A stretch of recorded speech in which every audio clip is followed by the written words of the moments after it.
ભાવનગરમાં વાતાવરણમાં પલટો આવ્યો, ગાજવીજ સાથે વરસાદ વરસ્યો। અચાનક વાતાવરણમાં બપોર બાદ પલટો આવ્યો અને ચોમાસાની જેમ અહીં વરસાદ વરસ્યો। ગાજવીજ સાથે ભાવનગરમાં વરસાદ વરસ્યો। કમોસમી વરસાદથી ખેડૂતોના જીવ તાળવે ચોંટ્યા। તો ગાજવીજ સાથે ભાવનગરમાં વરસાદ વરસ્યો। બપોર બાદ અચાનક અહીં વાતાવરણમાં પલટો આવ્યો અને ચોમાસા જેવો વરસાદ વરસવાની શરૂઆત થઈ। 40 ડિગ્રી તાપમાન વચ્ચે ભાવનગરમાં વરસાદ વરસ્યો, જેના કારણે વાતાવરણમાં ઠંડક પ્રસરી, પરંતુ ખેડૂતો ચિંતામાં મુકાયા છે।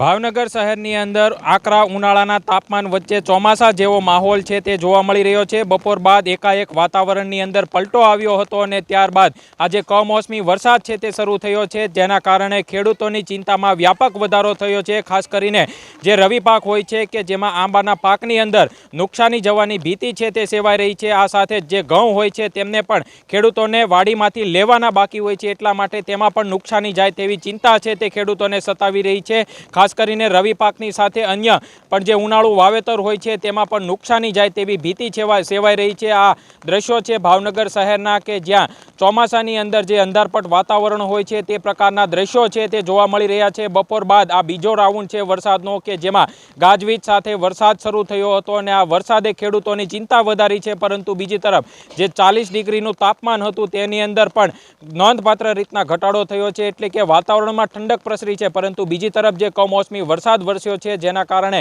ખેડૂતોની ચિંતામાં વ્યાપક વધારો ભાવનગર શહેરની અંદર જોવા મળી રહ્યો છે। અને હાલ પણ ગાજવીજ સાથે વરસાદ શરૂ હોવાના કારણે આજે કમોસમી વરસાદ છે તે ખેડૂતો માટે વ્યાપક ચિંતા લાવશે તેવું ચોક્કસથી કહી શકાય। પાર્થ મજેઠિયા, એબીપી અસ્મિતા, ભાવનગર।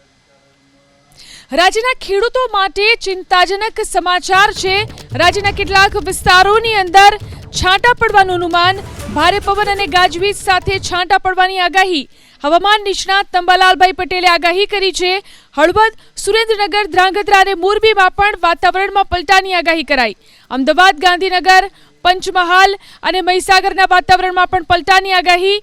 આજ સાંજ સુધીમાં ઉત્તર ગુજરાતમાં 35 થી 40 કિલોમીટરની ઝડપે પવન ફૂંકાવાનું પણ અનુમાન।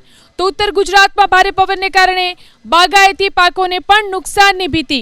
17મી થી 22મી એપ્રિલ દરમિયાન ફરીથી હવામાનમાં પલટાનું અંબાલાલભાઈ પટેલનું અનુમાન છે। જોવા જઈએ તો લગભગ આજથી જ હવામાનમાં પલટો આવશે અને આવી પણ ગયો છે। આજે લગભગ ઉત્તર ગુજરાતના ભાગો, બનાસકાંઠાના ભાગો અને કચ્છના કેટલાક ભાગોમાં ભારે આંધી વંટોળ સાથે ત્યાં ગાજવીજ સાથે છાંટા પડવાની શક્યતા રહે છે અને ઉત્તર સૌરાષ્ટ્રના ભાગોમાં પણ હવામાનમાં પલટો આવશે, જેમાં હળવદ, સુરેન્દ્રનગર અને કેટલાક કંઈક ધ્રાંગધ્રાના ભાગો, મોરબીના ભાગોમાં પણ હવામાનમાં પલટો આવશે। સૌરાષ્ટ્રના અન્ય ભાગોમાં પણ હવામાનમાં પલટો આવશે। અરે મધ્ય ગુજરાતના ભાગોમાં પણ હવામાનમાં પલટો આવશે, વાદળવાયુ આવવાની શક્યતા રહે છે। અમદાવાદ, ગાંધીનગરના ભાગો પણ હવામાનમાં પલટો આવશે અને પંચમહાલના ભાગોમાં મહીસાગરના ભાગોમાં પણ હવામાનમાં પલટો આવશે। કેટલાક લગભગ ઉત્તર ગુજરાતના કેટલાક ભાગોમાં અને સૌરાષ્ટ્રના કેટલાક ભાગોમાં છાંટાછૂટી પણ થઈ શકે, પરંતુ પવનને ક્યાંક ગાજવીજ પણ થવાની શક્યતા રહે છે।